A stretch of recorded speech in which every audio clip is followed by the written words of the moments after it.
पूर्व की कक्षा में हमने स्थायी भावों की बात की थी। रस हैं और उनके स्थायी भाव हैं। अष्टरस, अष्टरस में श्रृंगार, हास्य, करुणा, विवत्साद्भुत संज्ञौचे अष्टौ नाट्ये रसा स्मृताः। और अगर भाव की बात करें, रतिरहासश्च शोकश्च तथा स्थायी भावापकीर्तिता। अब ये तो हुए स्थायी भाव जो स्थायी रूप से रहते हैं। कल मैंने थोड़ा सा बताया भी था कि कॉमेडी फिल्म में हर कोई नहीं हंसेगा, हंसेगा वही जिसके अंदर हास रहेगा। श्रृंगार की चलचित्र या नाटक जो है उसको अच्छा लगेगा जिसके अंदर रति रहेगी, जो रति को समझता है। श्रृंगार का स्थायी भाव जो है वो रति है। तो इस तरह से कुछ अस्थाई भाव भी होते हैं जिनको नाट्य शास्त्र में व्यभिचारी भाव बोला है। जो स्थायी तो नहीं रहते हैं, बदलते रहते हैं, कुछ समय के लिए रहते हैं, अस्थाई रूप से रहते हैं, उनको क्या कहा जाता है? व्यभिचारी भाव। और स्थायी भाव कितने थे? 8 रस हैं, तो 8 ही उनके स्थायी भाव हैं। लेकिन व्यभिचारी भाव 33 है। तो आज हम उसका केवल नाम संकीर्तन करेंगे, व्याख्या में नहीं जाएंगे। मेरे पीछे बोलेंगे निर्वेद ग्लानि शंका तथा सूया मदः श्रमः आलस्यं चैव दैन्यं च चिंता मोहः स्मृतिर्धृतिः व्रीडा चपलता हर्ष आवेगो जड़ता तथा गर्वो विषाद औत्सुक्यं निद्रापस्मार एव च सुप्तं विबोधमर्षश्च अप्यवहितमथोग्रता मतिर्व्याधिस्तथोन्मादस् तथा मरणमेव च त्रासश्चैव वितर्कश्च विज्ञेया व्यभिचारिणः त्रयस्त्रिंशदमी भावा समाख्यातास्तु नामतः। तो इस तरह से 33 व्यभिचारी भावों का नाम जो है वो नाट्य शास्त्र में हमें प्राप्त होता है। मैं इसका नाम आपको स्पष्ट कर रहा हूँ। पहला है निर्वेद। इसके विषय में निर्वेद होता है दारिद्र्येष्ट वियोगाद्येर निर्वेदो नाम जायते। दरिद्रता के कारण या इष्ट का वियोग होने के कारण निर्वेद की भावना आ जाती है। जो उसका दरिद्रता और के अपने इष्ट के जाने पर जो मनोभाव बनेगा वो निर्वेद है। उसके बाद आता है ग्लानि। ग्लानि तो आप समझते ही हैं, ग्लानि का भाव। आगे है शंका। शंका जब होती है ये करें या वो करें। असूया है ऐश्वर्य, सौभाग्य, है ना। इन सब के होने के कारण जब किसी के प्रति द्वेष हो जाता है, किसके पास है हमारे पास नहीं है, तो उसको कहेंगे असूया। मद होता है मध्य, मतलब थोड़ा सा अहंकार। धन का मद हो जाता है, सौंदर्य का मद हो जाता है, विद्या का मद भी हो जाता है आजकल कि मैं इतना ज्ञानी हूँ, मुझे इतना आता है। तो मद कई प्रकार के होते हैं, वो मद भी जो है वो व्यभिचारी भाव है। अगला है श्रम। मानसिक या शारीरिक खेद। अग्रिम है आलस्य। आलस्य आप समझते हैं। दैन्य।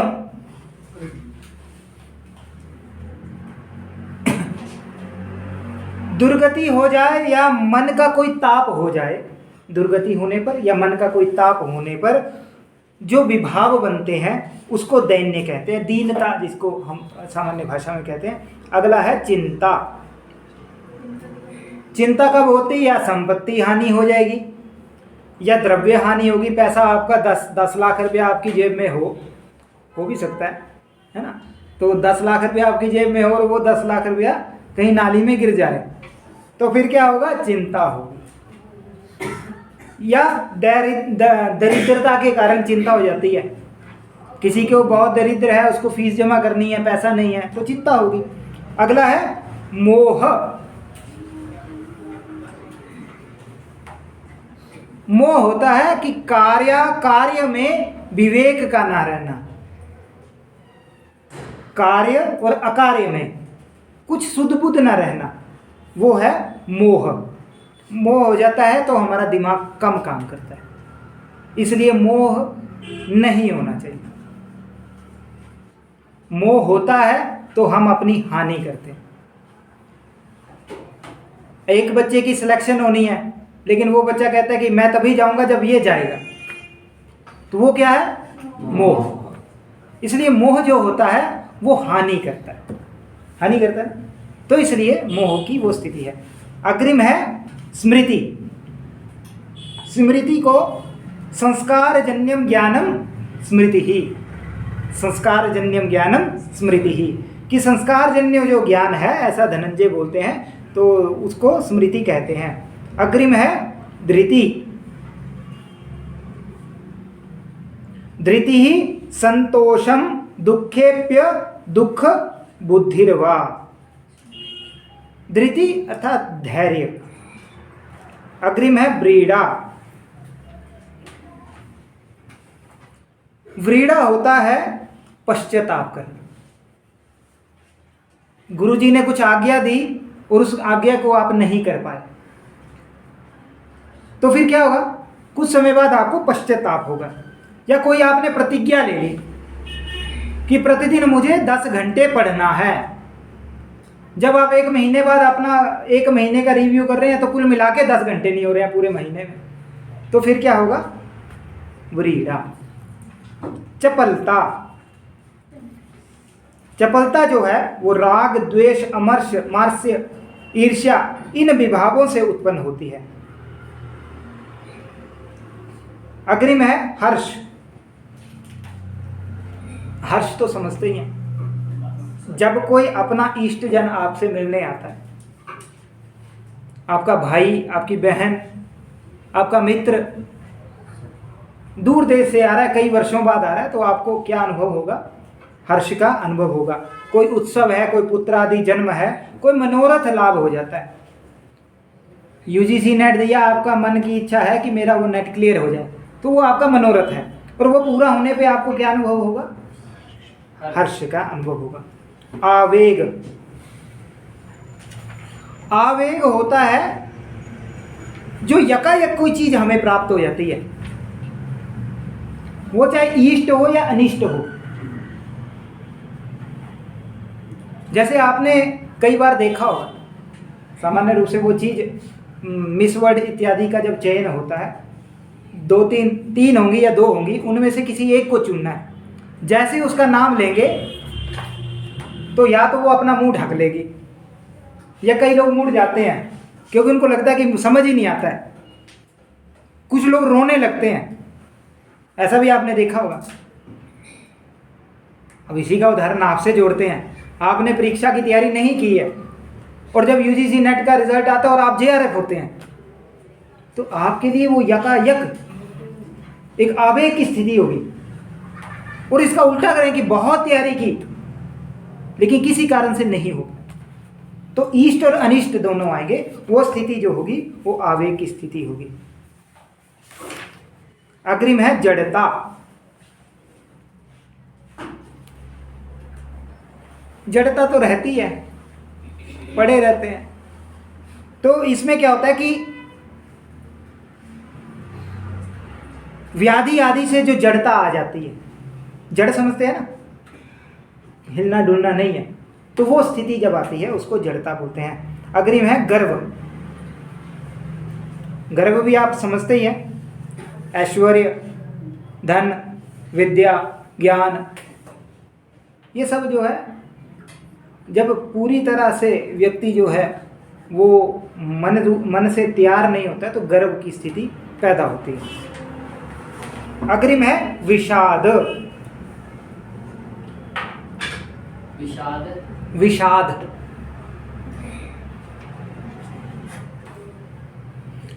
भरत मुनि मानते हैं कि दो तरह से विषाद उत्पन्न होता है। या तो आपने प्रयास किया और वो फल आपको नहीं मिला, आप पूरा साल पढ़ते रहे और वो जो परिणाम है वो आपके अनुकूल आया ही नहीं, तो फिर क्या होगा? विषाद होगा, जिसको आज की भाषा में डिप्रेशन बोलते हैं। या फिर कोई दैवीय कारण रहते हैं। कई बार ऐसा भी होता है, ऐसे लोग भी विषाद में चले जाते हैं, चिंता कोई नहीं है, घर में समस्या कोई नहीं है, फिर भी विषाद में रहते हैं, तो वो कुछ दैवीय कारण भी हो सकते हैं। अगला है औत्सुक्य।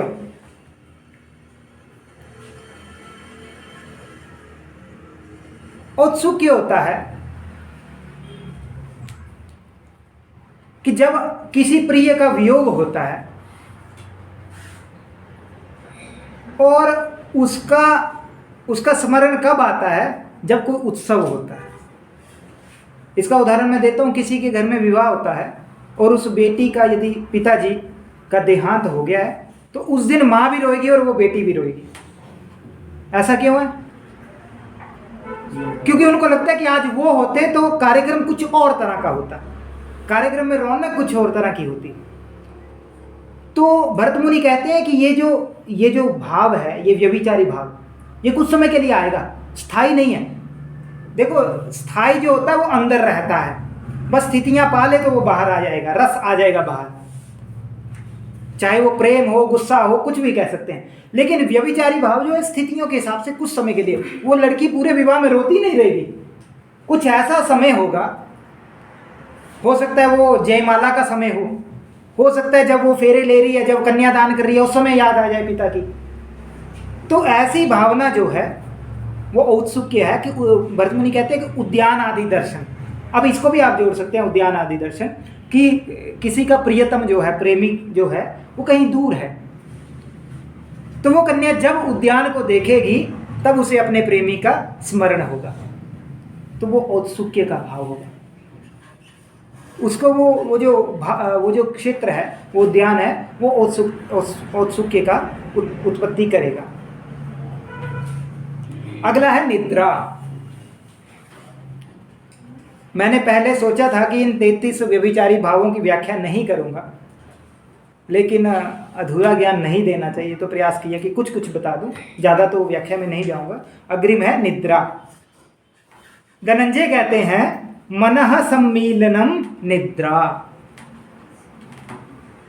मन के सम्मीलन को ही निद्रा कहते हैं। इतरम इंद्रियम अपहाय मनस्त्वचि यदा वर्तते तदा निद्रा। कि मन इतर इंद्रियों को, मन भी एक इंद्रिय है, मन जो है दूसरी इंद्रियों को छोड़कर इस त्वचा के साथ समाहित हो जाता है। आपको मैंने जब वेद पढ़ा रहा था तो उस समय कहा था कि मनः प्रगहमेव च आत्मा रथिनम विद्धि शरीरम रथमेव तु। तो वहां आया था कि ये इंद्रियां जो हैं, घोड़े जो हैं, घोड़े मतलब इंद्रियां, इनका काम है भागना, और भागना का इधर उधर। और मन क्या है? प्रगह, रस्सी। मन कंट्रोल करता है इंद्रियों को। मन आपका आपके कंट्रोल में नहीं है तो उसके कंट्रोल में इंद्रियां नहीं रहेंगी। ये स्टेप बने हुए हैं। तो मन जो है, वो मन जब इन इंद्रियों को छोड़ के केवल त्वचा में समाहित हो जाता है। अब साहित्य है, दर्शन नहीं है, इसलिए त्वचा तक रह रहा है। वहां तो शरीर से ऊपर की बात की जाती है दर्शन में। तो जब ये त्वचा तक, आपके शरीर तक समाहित रहेगा तो उसको कहेंगे निद्रा। अग्रिम है अपस्मार।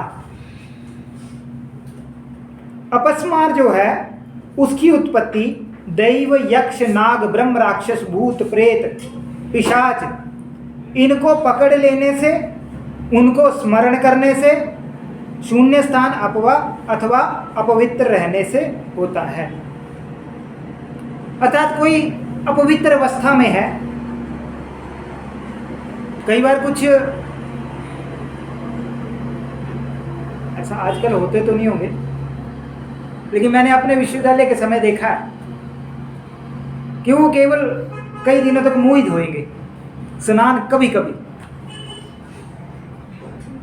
तो वो जो अपवित्रता की स्थिति है, वैसे तो कहते हैं कि अपवित्र पवित्रो वा सर्वावस्थां गतो विवाह यस्मृत पुंडरीकाक्षम स बाह्याभ्यंतरः शुचि, कि भगवान को याद करने वाला बाहर और अंदर से शुद्ध हो जाता है। लेकिन हम शारीरिक गंदगी को मान रहे हैं एक समय के लिए। तो वो जो वो जो मनोस्थिति होती है, नहीं नहाना, क्या नहा के, वो स्थिति जो है वो अपस्मार की है। या किसी ने किसी भूत प्रेत आदि को पकड़ लिया है, उसके आगे आवेश में आ गया है, कहता है कि मैंने उस भूत को अपने हाथ में ले लिया है, तो ऐसी जो स्थिति होगी, या किसी ने कहा कि मैंने ब्रह्म राक्षस को पकड़ लिया है, मैंने नाग को पकड़ लिया, यक्ष को पकड़ लिया, ऐसी स्थिति जिस मनोभाव में होगी वो है अपस्मार। अग्रिम है सुप्ति।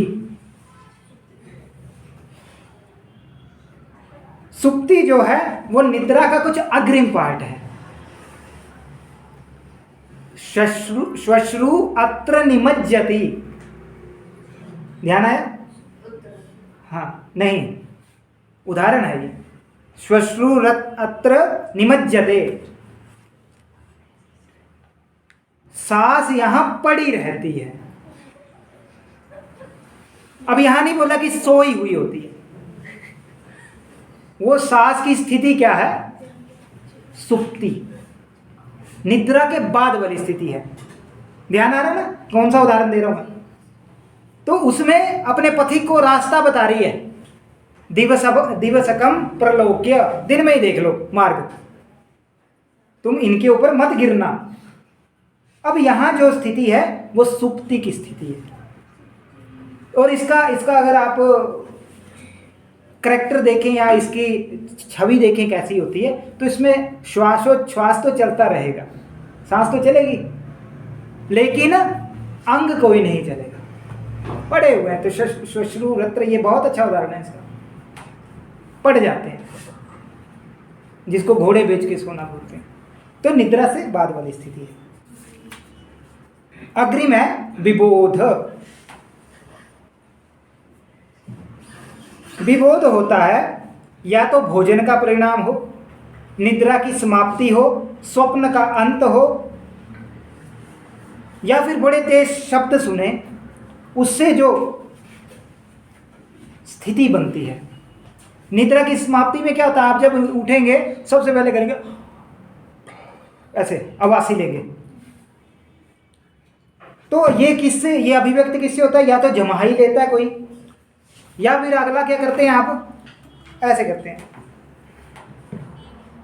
कई बार भोजन के बाद भी ऐसी स्थिति हो जाती है। तो ये स्थिति जो है, इसको क्या कहा जाएगा? विबोध। अग्रिम है अमर्ष। अमर्ष क्रोध का ही एक नाम है।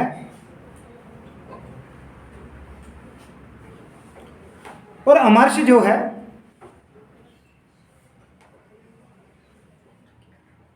ये तिरस्कार से उत्पन्न होता है।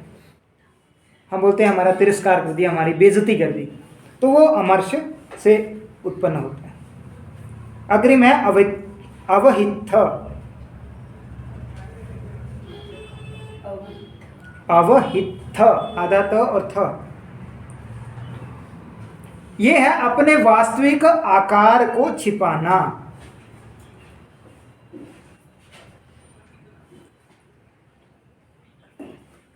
और ये क्यों छिपाना है? तो या तो लज्जा होगी। कक्षा में कई बार मैं पूछता हूं कि श्लोक किसको याद है, तो कुछ क्या करेंगे, गर्दन जितनी नीचे हो सकती है अपने आकार को छुपा रहे। आकार तो बड़ा है, जैसे आप सीधे बैठे हैं, अब थोड़ा सा झुकेंगे, जैसे झुक के दिखाइए, तो थोड़ा सा कोशिश करेंगे, हाँ अपना आकार छोटा किया ना आपने। तो ये क्या है? लज्जा के कारण या भय के कारण। विश्वविद्यालय में तो ऐसा नहीं होता, लेकिन विद्यालय में हो जाता है। गुरुजी डंडा लेके आते हैं तो भय हो जाता है, फिर क्या होगा? अपने आकार को अवहित के द्वारा छोटा करेंगे। पराजय, परीक्षा दी लेकिन उसमें जय नहीं हुई, तो फिर क्या करेंगे?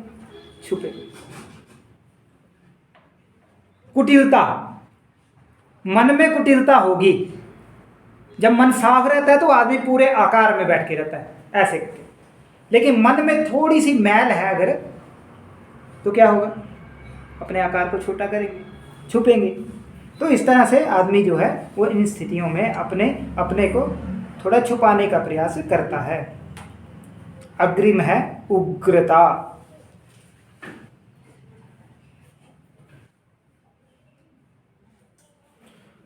जब किसी दुष्ट की बात सुनते हैं या कोई कठोर वचन आपसे कर देता है या कोई आपके सामने कोई क्रूरता दिखाता है, तो कौन सा भाव आता है? उग्रता। अग्रिम है मति। मति,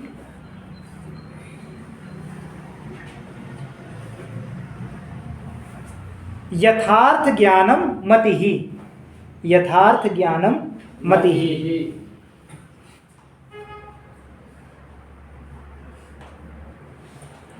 जगन्नाथ बोलते हैं ये एक निर्णयात्मक चित्तवृत्ति है, एक निर्णय पे आ जाना। और ये किससे उत्पन्न होती है? शास्त्र ज्ञान से या लोक रीति से। आपके नॉलेज के दो सोर्स हैं, एक वो जो आपको शास्त्र सिखाता है और एक वो जो आपको समाज सिखाता है। तो इसलिए जगन्नाथ के मत में ऐसा विचार है कि वो कहते हैं कि शास्त्र और लोक रीति से व्यक्ति जो है वो अपनी मति को प्राप्त करता है। हमारे जीवन की ऊहापोह की जो स्थिति है उसमें एक निर्णय पे पहुंच जाना ही क्या है? मति। अग्रिम है व्याधि। व्याधि अर्थात रोग। कफ, वात, पित्त, इनके असंतुलन से जो स्थिति आती है वो है व्याधि। अग्रिम है उन्माद।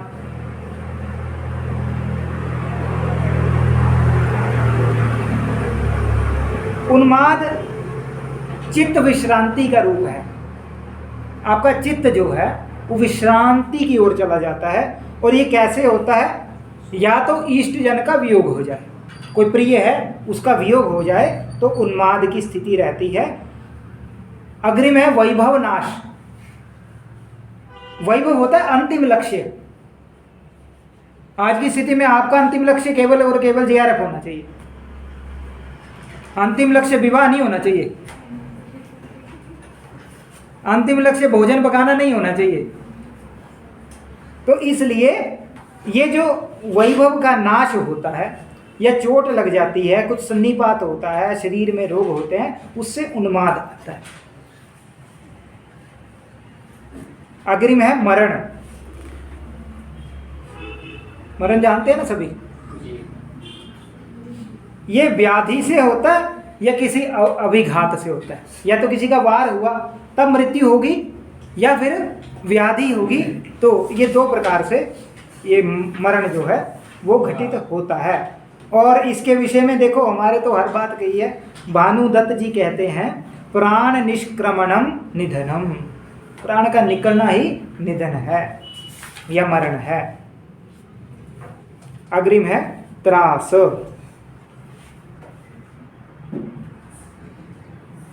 त्रास होता है मन का आकस्मिक क्षोभ।